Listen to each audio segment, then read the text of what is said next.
अक्सर हम लोगों को उनकी सादगी देखकर उन्हें कमजोर या गरीब समझ लेते हैं। लेकिन कभी कभी उनकी असलियत हमारे सामने आती है तो हमारे होश उड़ जाते हैं। ऐसा ही कुछ हुआ गायत्री जी के साथ। माँ, हमारे लिए एक बहुत अच्छी खुशखबरी है। विनीता के मायके से बुलावा आया है। उसके भाई के बेटा हुआ है, तो उन्होंने हम सबको बुलाया है। आपको भी चलना है। अमन ने खुश होते हुए अपनी माँ गायत्री जी से कहा, तो गायत्री जी मुंह बनाते हुए बोली, अरे इस गंवार के घर कौन जाएगा? हमसे एक गंवार नहीं झेली जाती, तो भला इसका पूरा खानदान कैसे झेलेंगे? मैं तो नहीं जाऊंगी। माँ को गुस्से में देखकर अमन उनके पास बैठते हुए बोला, माँ आपको बहुत अच्छा लगेगा, एक बार चलकर तो देखिए। अमन, मैंने कहा ना कि मैं नहीं जाऊंगी। बस अब और बहस नहीं चाहिए मुझे। मैं पार्लर जा रही हूँ। अपनी पत्नी से कह देना कि अपने ससुर जी को खाना दे दे। गायत्री जी ने अपने कटे हुए बालों में कंघा घुमाते हुए कहा। तो अमन बोला, माँ उसका नाम भी है, आप उसे नाम से भी तो बुला सकती हो। हाँ, तेरे लिए होगा उसका नाम, मुझे तो वो देखने में नौकरानी सी लगती है। अरे उससे अच्छी सज धज कर तो हमारी काम वाली बाई आती है। गायत्री जी ने बेरुखी से कहा और अपना पर्स उठाकर पार्लर में जाने के लिए घर से बाहर निकल गईं। तो इधर पर्दे के पीछे खड़ी उनकी बहू विनीता ने उनकी ये सारी बातें सुन ली थी। लेकिन फिर भी वो कुछ नहीं बोली और चुपचाप किचन में चली गई। उधर अमन भी उदास होकर बैठ गया। वो किस मुंह से जाकर कहता कि उसकी माँ उसके लिए इतने घटिया शब्द बोल सकती हैं। आज उसे वो 6 महीने पहले वाले पल याद आने लगे, जब वो विनीता के गांव में अपने प्रोजेक्ट के लिए गया था। वहां गांव में उसे एक कमरा रहने के लिए चाहिए था, इसलिए इधर उधर घूमकर कमरा तलाश कर रहा था। तभी गांव के एक मजदूर ने उसे यशवंत सिंह के घर का पता बताया, जिनके घर में एक हिस्सा खाली पड़ा था। तो अमन पता करके यशवंत सिंह के घर जा पहुंचा और बाहर बनी बैठक में बैठ गया। किसी ने अंदर जाकर यशवंत सिंह को खबर कर दी, तो कुछ ही देर बाद यशवंत सिंह वहां आ पहुंचे। गांव के अच्छे रसूख वाले व्यक्ति थे वो। सारा गांव उनका सम्मान करता था। उन्होंने अमन के पास बैठते हुए कहा, बताइए इंजीनियर साहब, क्या सेवा कर सकते हैं हम आपकी? तो अमन ने कहा, अरे नहीं नहीं, कोई सेवा नहीं, मुझे तो बस 3 महीने के लिए एक कमरा चाहिए था, क्योंकि हमारा 3 महीने का प्रोजेक्ट है। तो यशवंत सिंह ने हाँ में सिर हिला दिया और अमन को अंदर ले जाकर उसे कमरा दिखाते हुए कहा, खाने पीने की चिंता मत कीजिए, सब इधर ही मिल जाएगा। हमें भी आपकी सेवा का मौका दीजिए। तो अमन ने मुस्कुराते हुए हाँ में सिर हिला दिया। कुछ देर बाद यशवंत सिंह वहां से चले गए। तो अमन ने दरवाजे से खड़े होकर पूरे घर पर नजर डाली, जो चारों ओर कमरे बने हुए थे। आगे बड़ा सा बरामदा था। तभी उसकी नजर आंगन में लगे नीम के पेड़ पर गई, जिस पर झूला लगा हुआ था। ये देखकर वो सोचने लगा, ये किस लिए लगा होगा? यहाँ तो कोई बच्चा भी नजर नहीं आ रहा। सोचते हुए वो कमरे में आया और कपड़े बदलकर हाथ मुंह धोने के लिए बाहर आ गया। तभी यशवंत सिंह ने कहा, अरे इंजीनियर साहब, कुछ भी चाहिए तो आवाज दे दीजिएगा। तो अमन ने हाँ में सिर हिलाया और हाथ मुंह धोकर वापस कमरे में आ गया। तभी पीछे से कोई आहट सुनाई दी। उसने मुड़कर देखा तो पीछे एक पीले दुपट्टे वाली लड़की उसके लिए चाय लेकर आ रही थी। उसने शर्माते हुए अमन को चाय दी और मुस्कुराकर वापस चली गई। तो अमन उसके बारे में सोचते हुए चाय पीने लगा। चाय पीकर उसने कप रखा ही था कि तभी उसकी माँ गायत्री जी का फोन आ गया। हाँ माँ, बोलो, अमन ने कहा। तो उधर से उसकी माँ गायत्री जी की आवाज आई, अरे बोलो क्या, तुझे तो माँ की याद ही नहीं आती है? अरे नहीं माँ, मैंने आपको फोन किया था, लेकिन आपने फोन नहीं उठाया, अमन ने कहा। तो गायत्री जी बोली, अरे हाँ, उस टाइम तो मैं अपनी फ्रेंड के साथ पार्लर में बैठी थी। फेस पर फेशियल हो रहा था, तो बात कैसे करती? ये सुनकर अमन हंसते हुए बोला, मेरी फैशनेबल माँ, अब बहू लाने के दिन आ गए हैं और तुम खुद ही पार्लर के चक्कर काटती हो। तो गायत्री जी बोली, हाँ तो बहू आने के बाद सास क्या पार्लर नहीं जाती? मैं तो तुम्हारे लिए अपनी ही तरह फैशनेबल बहू लेकर आऊंगी। तो अमन ने झट से हंसकर कहा, माँ, मुझे तो सिंपल सी लड़की चाहिए। तभी दरवाजे पर खड़े यशवंत सिंह की आवाज आई, अच्छा इंजीनियर साहब, इंजीनियर होने के बाद भी सिंपल लड़की को पसंद करते हो? तो ये सुनकर बाद में बात करता हूँ माँ कहकर अमन ने फोन काट दिया और मुस्कुराने लगा। तभी यशवंत सिंह ने हंसकर अंदर आते हुए कहा, सॉरी इंजीनियर साहब, वो खाना बन गया था ना, तो इसलिए बुलाने चले आए। आज आपके लिए स्पेशल खाना बनवाया है हमने। तो अमन हंसते हुए उनके पीछे पीछे चल दिया। अंदर जाकर यशवंत सिंह ने उसे खाने की टेबल पर बिठाया। तो अंदर के ठाट बाट देखकर अमन हैरान रह गया, क्योंकि वो घर गांव का लग ही नहीं रहा था। आलीशान बंगला और शानदार पर्दों की सजावट देखकर वो हैरान था। ऊपर से डाइनिंग टेबल। गांव में तो लोग नीचे बैठकर खाना खाते हैं। यही बात अमन के मुंह से निकल गई। उसने कहा, गांव में भी कितना कुछ बदल गया है। अब नीचे चूल्हे के पास बैठकर कोई खाना ही नहीं खाता। कितना सुकून होता था उस खाने में तो। यशवंत सिंह ने हंसते हुए कहा, अरे हाँ इंजीनियर साहब, हम भी वहीं बैठकर खाते थे। पर हमें लगा कि आप वहां कहाँ बैठ पाएंगे, इसीलिए खाना यहाँ मेज पर ले आए। सच कहें तो हमको भी ये अंग्रेजी चाल चलन पसंद नहीं, लेकिन आजकल दिखावे की दुनिया है ना, बस उसी के लिए इस मेज को रखा है। चलिए, अगर आपको भी नीचे बैठकर खाना पसंद है तो हम वहीं चलते हैं। कहते हुए यशवंत सिंह अमन को लेकर किचन में चले गए, जहां आज गैस छोड़कर चूल्हे पर खाना बन रहा था। नीचे बैठने के लिए चटाई बिछी थी, तो अमन खुशी से वहां बैठ गया। चूल्हे पर जो खाना बना रही थी, उनकी ओर इशारा करते हुए यशवंत सिंह ने कहा, ये हमारी धर्म पत्नी है। तभी एक लड़की आई और उसने दोनों को थाली में खाना परोसना शुरू कर दिया। वही पीले सूट वाली लड़की। अमन उसे देखता ही रह गया। वो भी नजर चुराकर अमन को देख रही थी। तभी यशवंत सिंह ने कहा, ये हमारी बहन है विनीता। ये बीकॉम सेकेंड ईयर की पढ़ाई कर रही है। कंप्यूटर भी जानती है और बहुत गुणी और समझदार है मेरी बहन। ये कहकर वो अमन की तरफ देखने लगे तो अमन हल्के से मुस्कुरा दिया और खाना खाने लगा। अगले दिन अमन प्रोजेक्ट करके वापस घर आया तो यशवंत सिंह पहले से ही उसका इंतजार कर रहे थे। उन्होंने चाय का कप देते हुए कहा, इंजीनियर साहब, क्या आप मेरी बहन से शादी करना चाहेंगे? अगर आपको पसंद हो तो। ये सुनकर अमन के चेहरे पर एक अलग ही खुशी तैर गई। वो तो पहले से ही ये बात कहना चाह रहा था, पर कहने से डर रहा था। अब सामने से खुद ब खुद वही खुशी चलकर आ रही थी, तो उसने तुरंत हाँ में सिर हिला दिया। लेकिन तभी यशवंत सिंह ने अमन से उसके माता पिता को बुलाने के लिए कहा, तो अमन ने हामी भर दी। पर वो जानता था कि उसकी माँ को विनीता जैसी साधारण गांव की लड़की पसंद नहीं आएगी। लेकिन यशवंत सिंह को जवाब देना था, तो उसने एक दिन घर में फोन करके सब कुछ बता दिया, जिसे सुनकर गायत्री जी तो भड़क उठी और विनीता को अपनाने के लिए साफ इनकार कर दिया। तभी अमन के पिता दीनदयाल जी ने कहा, अरे गायत्री, एक बार देखने में क्या हर्ज है। आखिर अपने अमन की पसंद है तो अच्छी ही होगी ना। अरे काहे को अच्छी होगी, गांव की गंवार पता नहीं पढ़ी लिखी होगी या नहीं, मुझे तो शहर की और मॉडर्न लड़की चाहिए। इतना कहकर गायत्री जी ने गुस्से में फोन काट दिया और इस रिश्ते से साफ इनकार कर दिया। तो दीनदयाल जी गायत्री जी के खिलाफ होकर अमन के पास चले गए। वहां जाकर उन्होंने यशवंत सिंह से बात की तो पता चला कि विनीता की माँ बचपन में ही गुजर गई थी और भाभी के ही हाथों पली बढ़ी विनीता उन्हीं के दिए संस्कारों से परिपूर्ण है। विनीता के कारण ही यशवंत सिंह ने अभी तक अपनी कोई संतान नहीं की। उसने कसम खाई थी कि पहले बहन की जिम्मेदारी पूरी करके ही अपनी संतान के बारे में सोचेगा। वैसे तो उनकी शादी को अभी 3 साल ही हुए थे, तो इतनी जल्दबाजी भी नहीं थी। अपनी बहन के प्रति यशवंत सिंह का इतना प्यार देखकर दीनदयाल जी बड़े ही प्रभावित हुए। यशवंत सिंह ने अमन की माँ के बारे में पूछा कि वो क्यों नहीं आई, तो दीनदयाल जी ने कह दिया कि उनकी तबीयत खराब है और इलाज कराने के लिए अमेरिका गई हैं, इसलिए ज्यादा जोर शोर से विवाह नहीं कर पाएंगे। यशवंत सिंह को जरा भी शक नहीं हुआ और वो मान गए। 3 महीने बाद की तारीख तय हो गई और दीनदयाल जी घर लौट आए। 3 महीने बाद अमन का प्रोजेक्ट भी पूरा हो गया और विनीता के साथ शादी भी संपन्न हो गई। अमन ने दहेज के रूप में कुछ भी लेने से मना कर दिया था, मगर विनीता के भाई यशवंत सिंह नहीं माने और उन्होंने विनीता को जेवर और सामान से भरपूर खूब धूमधाम से विदा किया।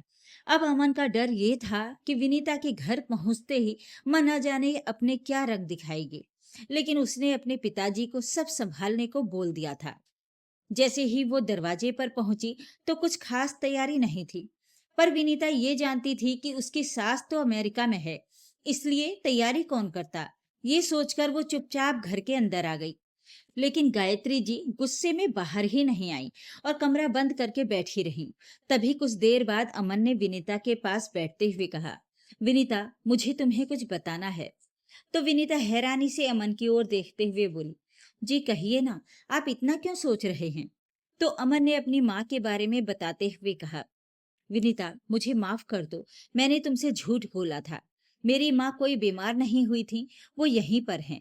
लेकिन वो हमारी शादी नहीं होने देती और मुझे पत्नी के रूप में तुम ही चाहिए थी। इसलिए तुम्हें पाने के लिए मैंने ये झूठ बोला था। लेकिन हाँ, पापा मेरे साथ थे। तो विनीता ने कहा, कोई बात नहीं, मम्मी जी को भी हम मना लेंगे। नहीं विनीता, इतना आसान नहीं है। मेरी माँ नए जमाने की मॉडर्न सास हैं। अभी तुम मिली नहीं हो ना। खैर, वो नहीं भी माने तो तुम चिंता मत करना, मैं तुम्हें लेकर यहाँ से चला जाऊंगा। इतना कहकर अमन बाहर चला गया। पर एक ही घर में रहकर भी 2 दिन तक विनीता और उसकी सास गायत्री जी का आमना सामना नहीं हुआ। तो हार कर अमन तीसरे दिन दोपहर में अपने पापा के साथ विनीता को अपनी माँ गायत्री जी के पास ले गया। दीनदयाल जी ने गायत्री जी को पहले समझा दिया था कि बहू पर नाराज मत होना। अब तो वो इस घर की बहू है। अगर तुम्हें बात नहीं करनी है तो मत करना, मगर कुछ बोलना भी नहीं। गायत्री जी के कमरे में जाते ही विनीता उन्हें देखकर थोड़ा सा डर गई। इतनी मॉडर्न सास देखकर अब उसके हाथ पैर कांप रहे थे, क्योंकि सैलून से कटे खुले बाल, चेहरे पर मेकअप और मॉडर्न स्लीवलेस कपड़े देखकर विनीता को खुद में ही अजीब लगने लगा। वो तो खुद साड़ी में घूंघट डालकर आई थी। तभी अमन ने इशारा किया पैर छूने का, तो उसने झुककर पैर छू लिए। लेकिन गायत्री जी ने पैर दूसरी तरफ खिसकाकर तंज भरे स्वर में कहा, बस बस, ये सब नाटक की जरूरत नहीं है। तुम गांव की लड़कियां ये सब करके शहर के लड़कों को पटा लेती हो। इसको तो पटा लिया तूने, मगर मैं नहीं पटने वाली, समझी तुम? गायत्री जी गुस्से में बोलती जा रही थी। तभी दीनदयाल जी ने आंखें दिखाईं। तब कहीं जाकर वो चुप हुई, मगर इतने शब्दों से ही वो बहुत कुछ कह चुकी थी। तभी अमन विनीता का हाथ पकड़कर वहां से बाहर ले गया और बोला, अब से माँ तुम्हारे सामने दिखाई भी दें तो भी तुम उनके पैर नहीं छुओगी। इन्हें संस्कारों की कद्र नहीं है ना? तो छोड़ो, तुम भी पड़े रहने दो उन्हें उनकी फैशनेबल लाइफ में। अमन का गुस्सा देखकर विनीता भी कुछ नहीं बोली और चुपचाप किचन में चली गई। अब रोज विनीता घर संभालती और घर के सारे काम सीधे तरीके से करती। दीनदयाल जी तो ऐसी बहू पाकर बहुत खुश थे। अब धीरे धीरे गायत्री जी का विनीता के साथ आमना सामना तो होने लगा था। लेकिन गायत्री जी अभी भी अपनी हरकतों से बाज नहीं आती थी। वो विनीता के खाने में हमेशा नुक्स निकालती रहती और कहती, ये कैसा खाना बनाया है? कितना तेल है इसमें? कितने मसाले डालती है ये तो हमें बीमार करके छोड़ेगी। गायत्री, तुम खामखा बहू में कमी निकालती हो, बल्कि तुमने आज तक ऐसा स्वादिष्ट खाना नहीं बनाया। शुक्र करो इस घर में कि ऐसी बहू आई है, तुम्हारे भाग्य खुल गए। लेकिन तुम्हें कहाँ कद्र होगी इस बात की? दीनदयाल जी ने उसे समझाते हुए कहा। तो गायत्री जी मुंह बनाते हुए बोली, मैं इसकी तरह गांव में नहीं बल्कि हाई सोसाइटी में रहने वाले परिवार से आई हूँ, जहाँ चाय नहीं, महंगी कॉफी पी जाती है। इसका और मेरा कोई मुकाबला नहीं है। अपने मायके का घमंड दिखाने वाली, बात बात पर अपने रईस मायके की धौंस दिखाने वाली गायत्री जी आए दिन विनीता को नीचा दिखाती रहती थी। दीनदयाल जी भी खामोश रहते, पर विनीता को बस मुस्कुराकर इशारा कर देते, तो विनीता भी मुस्कुराकर रह जाती। उसे लगता था कि आखिर पति और ससुर जी तो उसके साथ हैं ही। एक दिन अमन ने कहा, बस एक बटन ही तो दबाना है। विनीता को कुछ पता ही नहीं था, तो अमन से पूछकर गीजर का बटन ऑन करके चली गई। ये बात बाहर खड़ी गायत्री जी ने भी सुन ली थी। अमन के बाहर जाते ही वो सीधा विनीता के पास आकर बोली, तेरी औकात ही कहाँ थी गीजर के पानी में नहाने की? गांव की गंवार, तुझे गीजर का नहीं पता? दुनिया कहाँ से कहाँ पहुंच गई। अरे, खूबसूरत होने से ही सब कुछ नहीं होता, दिमाग भी चाहिए होता है, और वो एक गंवार में कहाँ से आएगा? ये सुनकर विनीता को तो बहुत शर्मिंदगी महसूस हुई। तभी पीछे से अमन ने उनकी सारी बातें सुन ली थी। उसने कहा, माँ, आप विनीता को बख्श दीजिए। अगर वो सीधी साधी लड़की है तो इसका मतलब ये नहीं कि आप उसे कुछ भी सुनाती रहेंगी। उसे ताने सुनाने का कोई भी मौका नहीं छोड़ती हो। बेटे के मुंह से ये सुनकर गायत्री जी पैर पटकते हुए कमरे से चली गईं और बड़बड़ाते हुए अपने पति से कहने लगीं, ये आपका बेटा तो है ना, जोरू का गुलाम हो गया है। ये गांव की सीधी साधी लड़की नहीं, कोई जादूगरनी है जो मेरे हाथों का पला बढ़ा। मेरा बेटा कुछ दिनों में ही इसके पीछे पीछे घूमने लगा है, मेरी एक भी बात नहीं सुनता। तो दीनदयाल जी ने कहा, गायत्री ये कोई जादू टोना नहीं है, बल्कि एक इंसान का अच्छा और साफ मन ही सबको अपनी ओर खींच लेता है। कमी क्या है उसमें जो तुम उसे कभी बिना सुनाए जाने नहीं देती हो? अरे अभी वक्त है, कह रहा हूं अपना लो बहू को, वरना बाद में बहुत पछताओगी जब बेटा घर छोड़कर चला जाएगा। ये सुनकर गायत्री जी ने रोते हुए कहा, आप भी मुझे कहने लगे? अरे मेरे भी कुछ अरमान थे जो आप दोनों बाप बेटे ने मिलकर सब कुचल दिए हैं। कितनी हाई फाई शादी करना चाहती थी मैं अपने बेटे की, और आपने क्या किया? उस गंवार को लाकर बिठा दिया मेरे घर में। बड़बड़ाते हुए गायत्री जी बाहर चली गईं। धीरे धीरे समय ऐसे ही बीतता गया। विनीता और अमन की शादी को 1 साल हो गया था, पर गायत्री जी अभी भी अपनी हरकतों से कभी बाज नहीं आती थी। अब भी जब उनके बेटे अमन ने विनीता के मायके जाने की बात की, तो वो तुरंत भड़क उठी।